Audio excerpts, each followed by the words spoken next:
ဒီလူနှစ်ယောက်ကိုမင်းဘယ်တော့မှမမေ့ပါနဲ့တစ်မင်းအောင်နိုင်ဖို့သူအကုန်လုံးကိုအဆုံးရှုံးခံခဲ့တဲ့သူအဲ့ဒါကတော့မင်းရဲ့အဖေပေါ့နှစ်မင်းနာကျင်နေတဲ့အချိန်တိုင်းမှာအတူတူရှိနေတဲ့သူကတော့မင်းရဲ့အမေပေါ့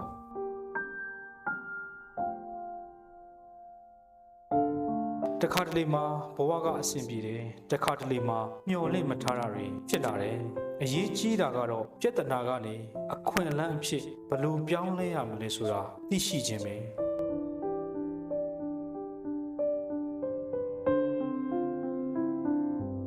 စစ်မှန်တဲ့လူဒန်းချင်းဆိုတာ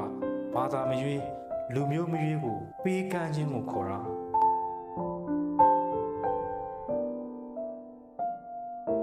အတိတ်ကိုတော့ပြောင်းလို့မရဘူးဒါပေမဲ့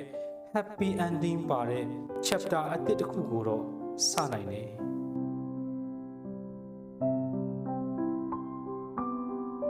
အော်ဟစ်ချင်းတွေရှိနေတဲ့နေရာမှာစစ်မှန်တဲ့ဘဟုတုတဆိုတာလည်းမရှိဘူး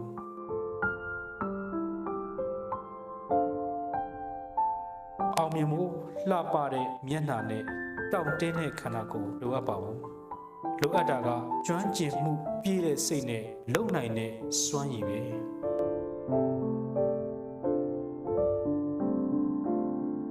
ငါမှာငွေတွေမရှိဘူး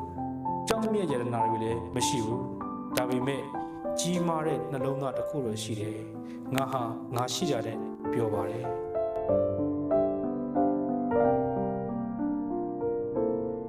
အခုငါရဲ့တစ်ခုတည်းသောပန်းနိုင်က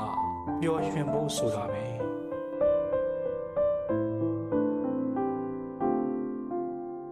ကြာရှုံးခြင်းဟာအောင်မြင်ခြင်းရဲ့စန့်ကျင်ဘက်မဟုတ်ပါဘူး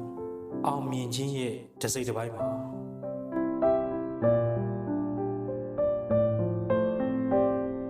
အဆိုးဆုံးတွေဖြစ်လာပြီးပြီအကောင်းဆုံးတွေရဲ့အလှည့်ကိုရောက်တော့မယ်မင်းအစင်းနေမယ်လား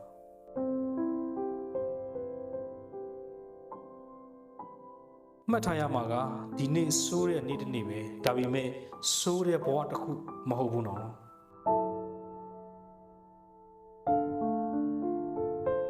တခြားသူတွေနဲ့မနှိုင်းယှဉ်ပဲကိုယ့်ဘဝကိုကိုယ်တိုင်ကစားပါပျော်ရွှင်ပါ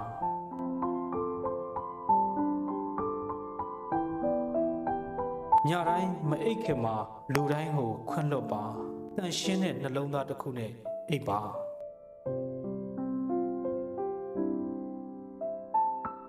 ပိုကောင်းတဲ့ဘဝတစ်ခုကိုပြောင်းလဲနိုင်ဖို့နေ့တစ်တိုင်းဟာခွင့်လန်းတစ်ခုဖြစ်တယ်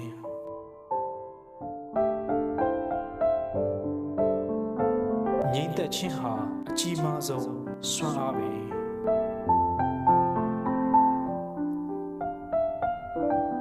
တခါတလေမှာအစစ်မှန်တွေကအိမ်မက်တီထက်ပိုပြီးတော့ကောင်းတယ်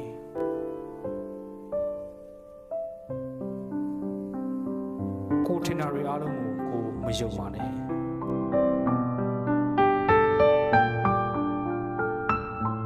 စိတ်ချမ်းသာတဲ့ဘဝဆိုတာအောင်မြင်တဲ့ဘဝထက်ပိုပြီးတော့ကောင်းပါတယ်။ဘာကြောင့်လဲဆိုတော့အောင်မြင်မှုကိုတခြားသူတွေကတိုင်းထွာပေးတာဖြစ်ပြီးစိတ်ချမ်းသာမှုကတော့ကိုယ့်ရဲ့စိတ်နှလုံးသားကတိုင်းထွာတာ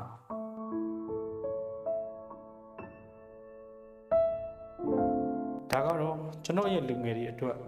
တန်ဖိုးရှိတဲ့စူရိုးများတာဖြစ်ပါတယ်ကျွန်တော်ရဲ့လူငယ်တွေဟာလည်းနေ့တစ်နေ့ကိုကောင်းမွန်စွာ